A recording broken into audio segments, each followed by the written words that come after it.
এবার পুরুলিয়ায় বাঘের হানা, বান্দোয়ান থেকে মানবাজার জঙ্গলে ঘুরছে রয়্যাল বেঙ্গল। গতকাল বান্দোয়ানে ট্র্যাপ ক্যামেরায় ধরা পড়ে বাঘের ছবি, একদম ট্র্যাপ ক্যামেরায় বাঘের ছবি ধরা পড়েছে, সেই ছবি আপনাদের সামনে রেখেছি। বান্দোয়ানের রাইকা পাহাড় সংলগ্ন একাধিক জায়গায় 30টিরও বেশি ট্র্যাপ ক্যামেরা লাগিয়েছিল বন দপ্তর, আর সেই ক্যামেরাতেই ধরা পড়েছে বাঘের ছবি।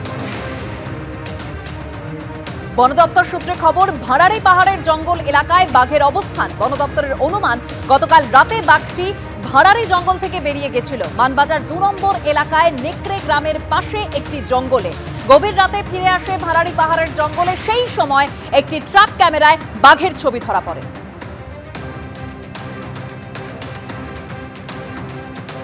আমি ঘর খুলেছি, ঘর খোলার পরে ওর দিকে শুয়ে আছে। আমার মা এসে ডাকছে, ছাড়া করে না, গলায় ফাঁস ছিল। ওই ভাইয়ের ছেলে অন্যাদ আছে, ওই ভাইয়ের বউ। সোনারপুরে 8 বছরের ছেলেকে খুন, গ্রেপ্তার মা। ছেলে দুষ্টুমি করছিল, বারণ করলেও শোনেনি, রাগের বশে ছেলেকে খুন, অপরাধ কবুল মায়ের। গতকাল মাকে গ্রেপ্তার করে তদন্তের জন্য বাড়িতে আনা হলে মারমুখী হয়ে ওঠেন স্থানীয় বাসিন্দারা। তাদের সামলাতে হিমশিম খেতে হয় পুলিশকে, লাঠিচার্জ করে পরিস্থিতি সামাল দিতে হয়। গতকাল সকালে সোনারপুরের খেয়াদহে নিজের বাড়িতেই গলায় ওড়নার ফাঁস লাগানো অবস্থায় 8 বছরের বালকের দেহ উদ্ধার হয়। পুলিশ সূত্রে খবর, ছেলেকে খুন করে থানায় এসে আত্মসমর্পণ করেন বছর 35-এর ওই মহিলা। ইতিমধ্যেই মা অপরাধ কবুল করেছে। এই তুমি ছেলেকে মেরেছো? হ্যাঁ, মেরেছো? কেন মেরেছো? কি করছিল? বদমাইশি করছিল? আর ছোট ছেলেটাকে বলো,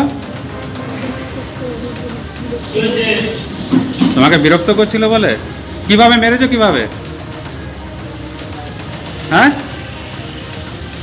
কিভাবে মেরেছো? কিভাবে ওপারে নুরুল এপারে নারায়ণ, জাল নথি চক্রের রহস্যভেদের নুরুলকে হেফাজতে নিল বারাসাত থানার পুলিশ। আরেক অনুপ্রবেশকারী শেখ রফিকুল ইসলামেরও 5 দিনের পুলিশ হেফাজত। বাংলাদেশের নাগরিকদের নিয়েই জাল নথি চক্রের কারবার করতেন সমীর দাস। সমীরের সহযোগী ধৃত 7 জনই বাংলাদেশের বাসিন্দা। নুরুলের জাল নথি তৈরি করে দিয়েছিল এই ধৃত সমীর দাসই, পুলিশ সূত্রে এরকমই দাবি করা হচ্ছে।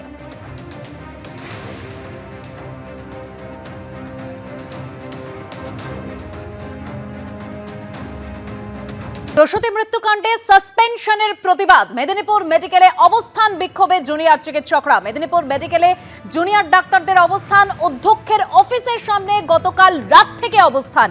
প্রসূতি মৃত্যুকাণ্ডে সাসপেন্ড করা হয়েছে 7 জনকে, জুনিয়র ডাক্তার সহ 13 জন চিকিৎসক ইতিমধ্যেই সাসপেন্ড। আর এই সাসপেনশনের প্রতিবাদে মেদিনীপুর মেডিকেলের অধ্যক্ষকে চিঠি জুনিয়র ডাক্তারদের, আর সেই চিঠি স্বাস্থ্য শিক্ষা অধিকর্তার কাছে পাঠালেন মেদিনীপুর মেডিকেলের অধ্যক্ষ।